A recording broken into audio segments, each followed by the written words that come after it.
Hi, I'm Richard Maraj, Senior Minister at Unity of Phoenix Spiritual Center, and I want to thank you for visiting our website and for tuning in to today's message. If you feel inspired by today's talk, I really encourage you to make a donation by hitting that button below and making a contribution to this ministry. It'll allow us to continue these messages online and to do the great work we do here at Unity of Phoenix, which is to inspire people to live better lives. So thanks for tuning in, thanks for your support, and we hope to see you at a Sunday real soon. Morning again, everyone.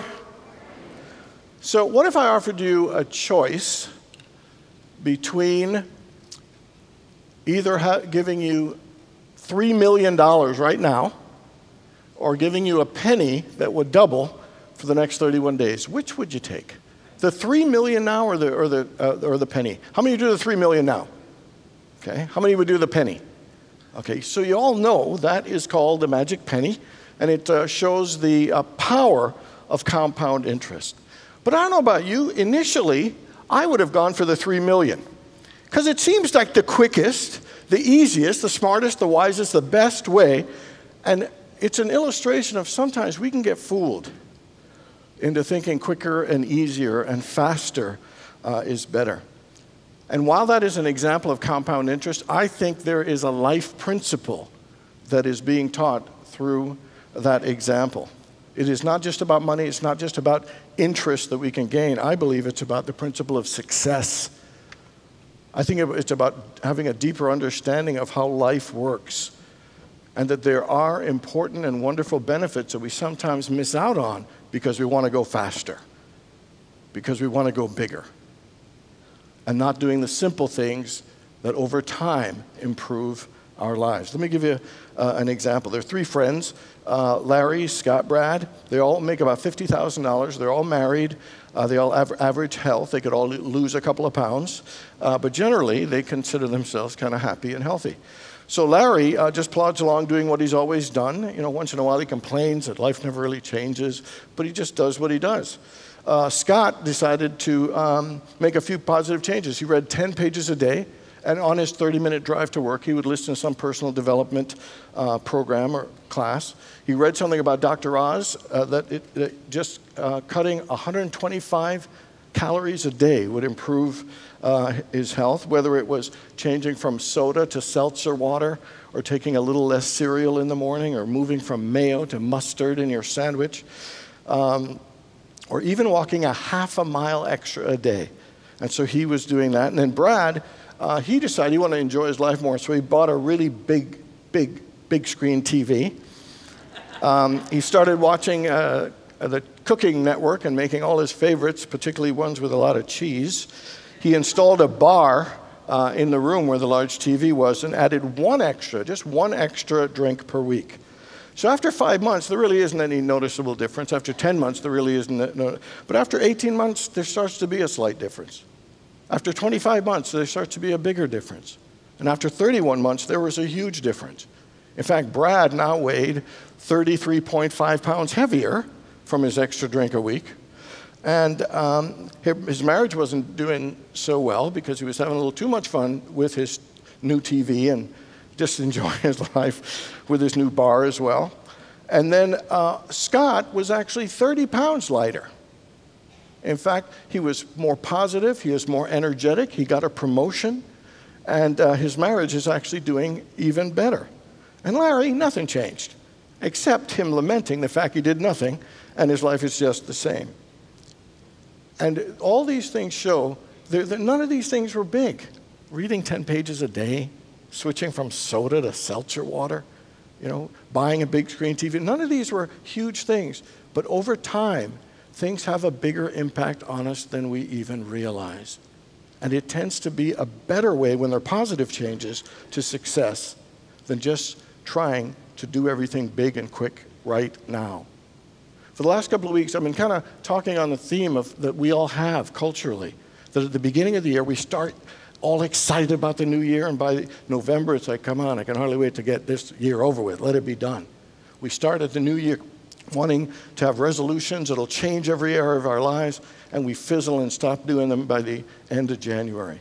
We have this start excited and quickly but fizzle out pattern Initially, we want to transform everything in our lives. We get exhausted and change nothing in our lives. And it's a pattern of dissatisfaction, quite frankly, that we create in our lives over and over again. And so I've been reading 2 books recently. One's called The Compound Effect, and the other one is called The Slight Edge. And both of them address the fact that culturally, we are constantly missing the point on what real success and happiness, what the foundation of it is. That we're going so fast all the time, we miss out on some important principles, and it will limit our ability to be happy and have greater success. So how many people would say you agree with that penny principle that there's a compounding benefit of doing things day after day that'll make your life better? We all believe that. And how many people believe that a simple activity just will give us a slight edge over the long haul? We believe that. And yet the question is, why don't we do it? Why do we still buy in every single year that we're going to change our life and do all this and fizzle out over and over again? And the reason is, here are 3 things culturally that we're ingrained in. The first one is the microwave mentality, is that we want things fast and we want things faster and we want things quicker. It's not enough just to have fast food. They started changing. I eat instant oatmeal. It's not just fast oatmeal, it's instant. This is how fast we want to go. We want things quicker, faster, and we culturally buy into programs all the time. Get rich quick. Get thinner, get sexier, get richer quickly. Lose 30 pounds in just 10 days. We get these huge promises. We're always looking for the secret. We're looking for the magic pill. We're looking for the golden ticket. I mean, we're always looking for something. We're waiting for our big break. We want to be discovered. I mean, we have this culture that's always teaching this stuff to be an overnight success. I'll tell you, we want things so fast. If I wrote a book entitled The Slow, Hard, and Very Disciplined Way to Success, who'd want to buy one? We want the opposite book. We want the fast, easy, and little effort way to success. I mean, it really is so ingrained in us. But you know what the problem with that is? A few things. We set ourselves up for failure. If we think we're just waiting for the grand slam home run, waiting for that big break, if this only happens, what happens is we not only set ourselves up for disappointment, it affects our actual work ethic because we're trying to circumvent work in being successful. And the third thing it does that's unfortunate, it makes us not believe in ourselves. Like, I don't have what it takes to succeed, so I need to win the lottery. I need some other break that's instantaneous because I don't think I can do it myself. Another one is that we're taught to avoid failure. Anybody ever heard company, football team, or organization? Failure is not an option. You may not think it's an option, but it's a reality, and you're going to experience it at some point. We are sold this idea that failure is bad, it's a disaster, it's horrible, it's final, it's fatal, and that's not the truth at all. Failure is a part of life, it is a part of growth, and it is a part of success. Babe Ruth had the record for home runs. Everybody knows that. Most people don't know he had the record for strikeouts as well. And if he wasn't striking out, he wouldn't have hit home runs. And you can't hit some home runs without striking out once in a while. Some of the most successful people have failed. Abraham Lincoln failed and lost more elections than anybody and still became president.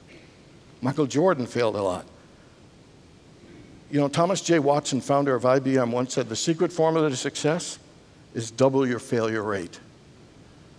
And it's a different perspective about failure, because what failure does, it teaches us, is that when you are in the arena and trying, and even if you do not succeed, you will grow.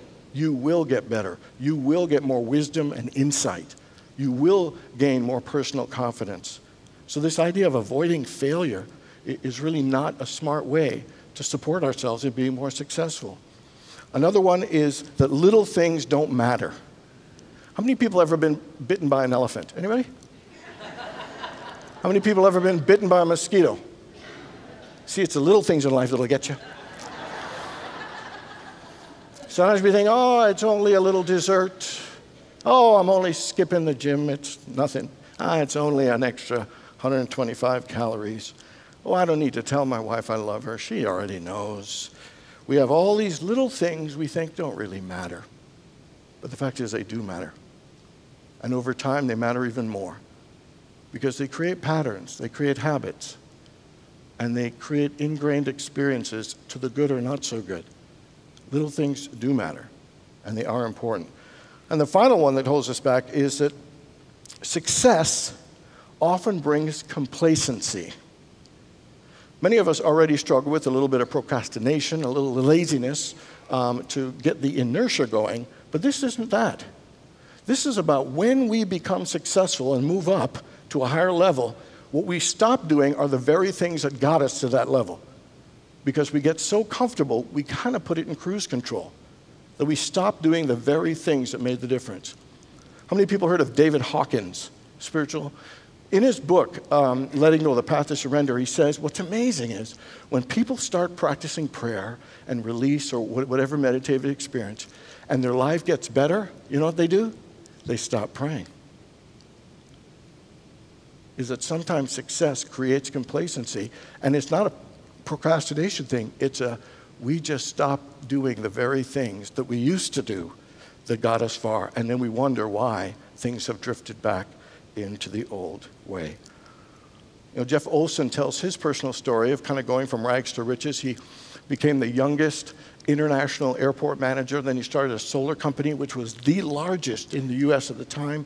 Unfortunately, some tax laws and a few other things happened. He lost everything, and he kept wondering, why? Why did I lose everything? Why did I go back down?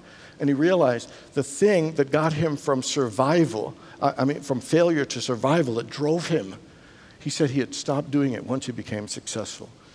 And he said that it just pushes us right back down, that we have this thing where we do get comfortable. And he said the same activities that takes us from failure to survival are the very same activities that will take us from survival to success, but only if we keep doing it consistently. And he said that's where many of us fall off, is that we don't stay consistent with the simple but important practices that are needed to sustain and even increase our level of happiness and success. So today we're going to start a 3-week series called The Slight Edge. Because one of the things I really want to do is help us transform that old pattern of always trying to hit the big home run, getting excited and fizzling out fast, to something more consistent, more steady, and more dependable in creating lasting peace, happiness, and success. So the question is, what does it take to be more consistent with these small things? And so here's what we're going to look at. Because people always think it's like desire. Success is about desire and wanting it enough. It's about having knowledge and skill and information, intelligence, or even learning the how-tos. And he says what it really is about is not the how-tos, but how we do the how-tos. It is the attitude and the mindset behind the action, our personal philosophy, that is the most important ingredient and starting point. And so when we look at the things that we are doing or stopping doing, we need to ask, what is my mindset and actual belief about those things? And he said, to have any good philosophy for a successful life, it has to be on the foundation of owning 100% responsibility for our lives. Now, if we ask each other and ourselves, am I fully responsible for my life? We'll all say yes. And then the next sentence, we'll be blaming our boss for why we're not having a good day, or the government, or the traffic, or whoever else. So we like to say we're fully responsible, but in reality, we aren't always responsible. And it actually robs us of our own power, our own ability. That if we want a better life, we need to accept full responsibility. We aren't victims. We aren't powerless. Each of us have ability, but we need to accept full responsibility for our lives. And then the other thing about the attitude, it needs to be based in the opposite of the 4 things I just talked about. That it isn't about trying to get it fast, being microwavable. It's not about avoiding failure. It's not about thinking little things don't matter, and it's not about not doing the little things. It's about doing all of those things. And we need to come up with a mindset about how we do the little things that we do. And here are a couple of mindsets that are great examples. Abraham Lincoln, with regard to his mindset about failure, said this. It's famous, but it's hugely powerful. He says, when he talked about discovering the electric filament, and he had 1,500 experiments that didn't work, and he said, I didn't fail 1,500 times. I just successfully discovered 1,500 ways that do not work. And as cute and funny as that is, and it is that it shows a mindset that is positive and realizes no matter what you do, you just discovered something. You just discovered what didn't work. Or you just discovered something, and that attitude behind it. Could you see that giving him more impetus to go forward, even though, you know, most people get the door shut in their face like 10 times. They're like, we're not going back. This bad boy failed 1,500, and he was ready to go 1,500 more. Why? Because the mental philosophy behind it. He owned full responsibility, and he had a great attitude behind it. And the other one is by Emerson, another great philosophy. He says, do the thing, and you shall have the power. Do the thing, and you shall have the power. All the things we're scared to do or procrastinate in doing, they actually give us power. So it would excite us and motivate us to do these things because we become more powerful as we do them. Einstein said, nothing happens till something moves. You want your life to get better? Then we need to do something different. We need to change something. We need a philosophy that lets us realize when we do something, we'll gain something. When we do something, we will become better. When we do something, we will move closer to our success. Because what stops us the most is the judgments we put on ourselves that we failed, or the judgments of thinking, oh, this little thing doesn't matter. No, it matters, and the attitude matters, and the action absolutely matters. So for you, looking at the small things you do and what you need to do in your life, what's your philosophy? What would be your mindset? The Bible even says, be doers of the word, not just hearers, and you'll be blessed in your doing. So just to know that everything I do, I'll be blessed in my doing. Anything I do, I will have the power. So whatever doesn't work will successfully teach me a path that I needed to learn. And so the first thing we need to do is to develop a strong, strong personal philosophy about all the things that we do. The second thing we need is to understand how life works. There's a natural law and a natural order of growth and progression. The Bible puts it this way. It says, first the blade, then the ear, then the full grain in the corn. That there is a process of planting, cultivating, and harvesting. But most of us in our life, we just want to harvest. Sometimes we don't even want to plant. We just want to harvest. Then we grow a little more in maturity. Then we think, okay, let me plant, and then we want to harvest. But nobody wants to cultivate. Could you imagine if a farmer just dropped a seed and came back 6 months later? Without watering, without fertilizing? And that's what we expect for our lives. I mean, so often, you know, we want to just rush things. We want to force things. And we want to speed things up. But guess what? Certain principles of growth and life and success just take time. And so it's important not to try to rush or force things in our lives, you know? And that gives us, to me, a sense of understanding, a sense of patience, and knowing that it's going to take time. So there's no need to rush. There's no need to stress. Somebody once said the definition of success is the progressive realization of a worthy ideal. That's success. The progressive realization of a worthy ideal. Notice it doesn't say that success is an instantaneous realization of anything we want. It doesn't say that. But that's what we would like it to say. And so the fact is, understanding the way things progress and unfold and working with it instead of working against it. Because how often do we work against things, trying to force it, you know, trying to rush it, trying to push it? We need to work with it and keep working with it. It is a process that keeps unfolding and improving. And so I mentioned the Toronto Raptors forward, Pascal Siakam. By the way, the Toronto Raptors have the best record in the NBA. First time a Canadian team ever did that. Just want to let you know. I'll tell you, when I saw him play last year in his second year, I thought, oh, every time he touched the ball, it's like, oh, God, let him pass, please. He really wasn't that good. He was kind of all over the place. He was a bench player. Fast forward 1 year, this guy is so good now, it's ridiculous. He's the third highest scorer on his team. He scored 30 points the other night, which his first year he averaged 4. It's absolutely incredible how good this guy is. He is being talked about the most improved player and an all-star now. And so I kept thinking, how do you do this? And yeah, we did it. First he had an intention and he embodied it, but he practices every single day. Every single day he believes he's going to get a little better. Every single day he practices dribbling through his legs. Every single day he practices his three-point shot. Every single day he'll take an extra 100 free throws. Every single day he does this. He didn't start playing basketball until he was 16. You could see he might want to rush and try and get better, but he doesn't. He goes with the natural evolution of, if I keep working hard, consistently and regularly, I will get better. And you know what? He is doing it in an amazing way. And we think that it happened quickly. It's been months and months and months. But sometimes we like things so fast. I remember somebody once said, it took me 25 years to become an overnight success. And Jonathan Winters once said, I couldn't wait for success, so I went ahead without it. And so, so in life, where are you trying to rush things and force things? And where in your life, by just slowing down and doing simple things over and over again, like Siakam? We don't want to wait till next year to get better.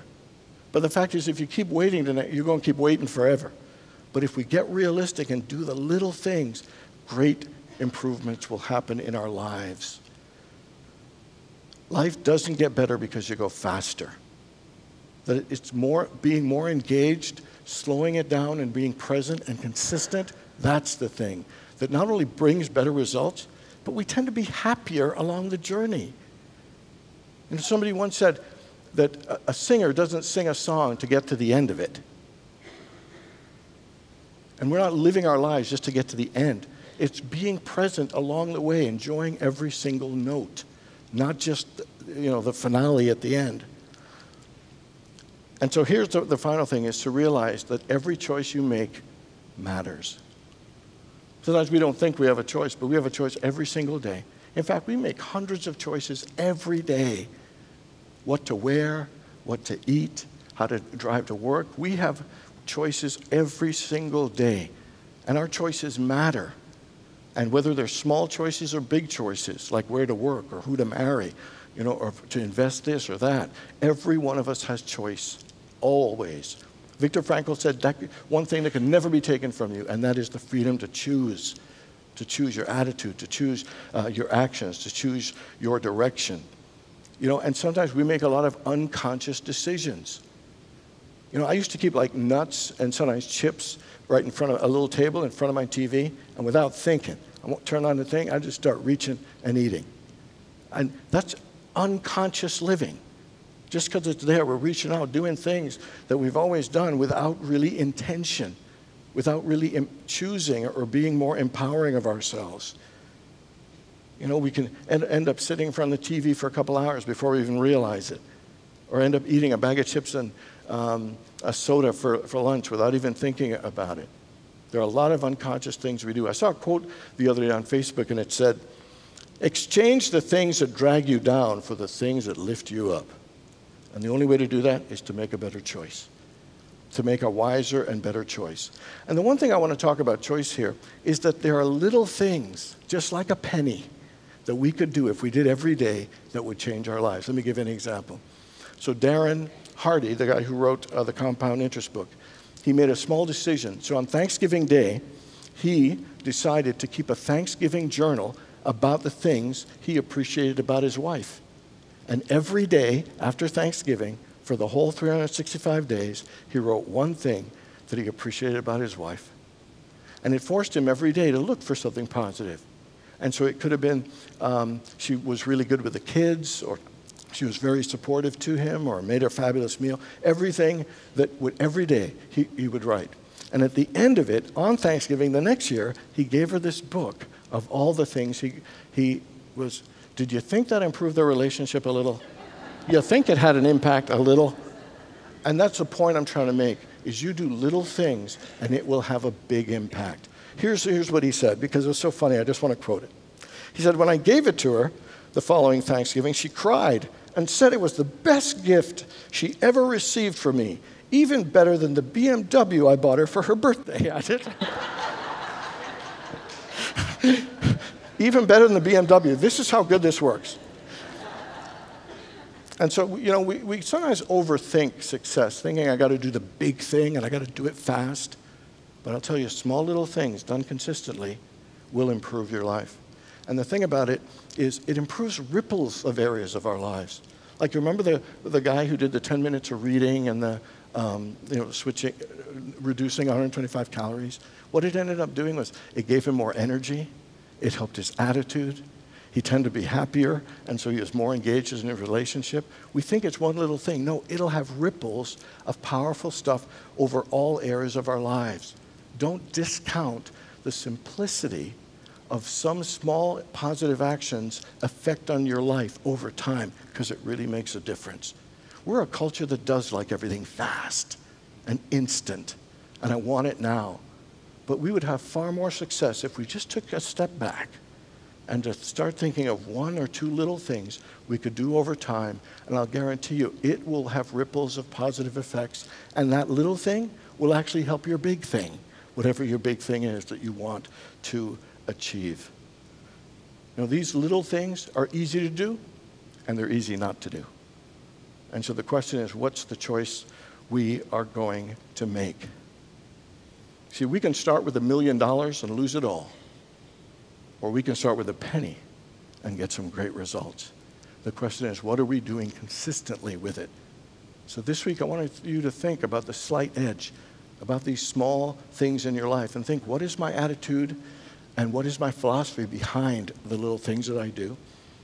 And then realize, move in alignment with the law. First the blade, then the ear. Things unfold. Work with it. Don't force and push against it. And finally realize every choice you make makes a difference.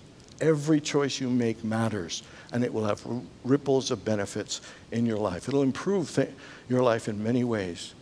So we could have a great year. The question is, are you willing to utilize the slight edge? God bless you, everybody.